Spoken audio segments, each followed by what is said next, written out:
All right, guys, there's the breaking Jets news, right?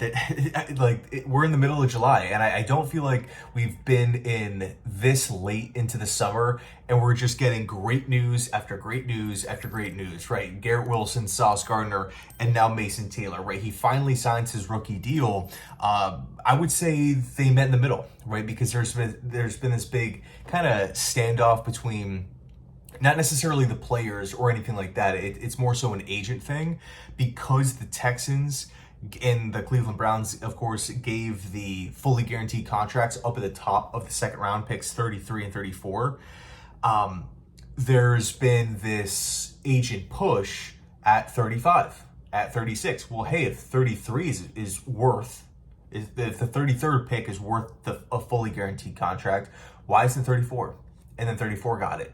Well, if 34 is worth it, why isn't 35? So it's just this continuing snowball effect. And there's a lot of people that, suggested that, hey, maybe if this continues to happen, or if these rookie holdouts continue into training camp, into preseason, the NFL would maybe have to step in because if this continues to happen, what happens next year? What happens if whoever owns the 33rd overall pick, their agent says, well, look at what the 33rd pick from last year got. We want a fully guaranteed contract too. And if that happens for the entire second round, now you're talking about the third round, right? Well, if the last pick in the second round is worth a fully guaranteed deal, why is it the first pick in the third round? It was just going to be this huge kind of debate over time. But outside of Alfred Collins, so Alfred Collins signed, and that kind of was the first domino to fall. We've seen some teams like the Seattle Seahawks and Nick Eamon-Wari, he got a fully guaranteed deal, but Mason Taylor is not. Mason Taylor's deal is, according to Cameron Wolfe here, 91.3 is guaranteed. So in totality, 4-year deal, 10.46 million, 9.56 guaranteed. Obviously, a lot more than a typical second round, a lot more in guaranteed money than a typical second round pick.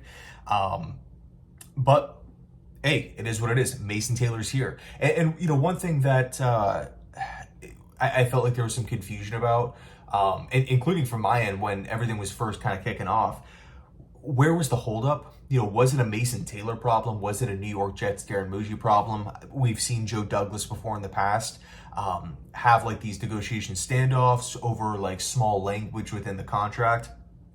Sam Darnold held out years and years ago. That was a Mike McCagnon thing. There's been actually quite a few players that have held out into training camp because of rookie contract language. But with this situation, it just felt like it was like a league problem, not so much a Jets problem, not so much a Muji problem, not so much a Mason Taylor problem. And also what was really, really cool is he was participating in, rookie minicamp, voluntary OTAs and whatnot without the contract. He wasn't doing the full Shamar Stewart, hey, I'm not suiting up, I'm not doing anything. And look, Mason Taylor, no disrespect at all to Tyler Conklin, because that was a guy who I liked. I thought Conklin was a good player for us. But if Mason Taylor can truly become our team's franchise tight end, man, we haven't had one of those in a long, long time. Again, no disrespect to Conklin. He was a good, productive player for us. But at some point, it was going to end, just because of his age and everything.